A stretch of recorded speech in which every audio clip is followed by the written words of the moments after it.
那另外这个是猫咪的部分。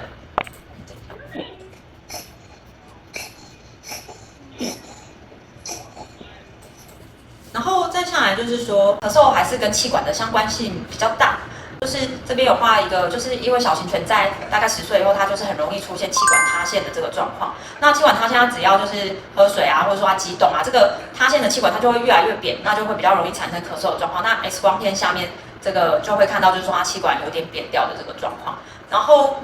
这边要跟大家是说比如说他带去医院看，那有些时候他就是听诊听到有心杂音，然后又有咳嗽。那有些医院他可能就是他没有就是做到比较完整的检查，但就会觉得说，这个咳嗽会不会跟就是心脏病有关系这样子？那这边要跟大家说，它其实就是咳嗽跟就是不是说听到有心杂音又有咳嗽的狗狗就是一定有肺积水啦。那因为咳嗽其实还是有可能是气管的问题造成的，所以我们会需要去做一些检查，去看看说它这个咳嗽到底是气管本身的问题，还是说它有混合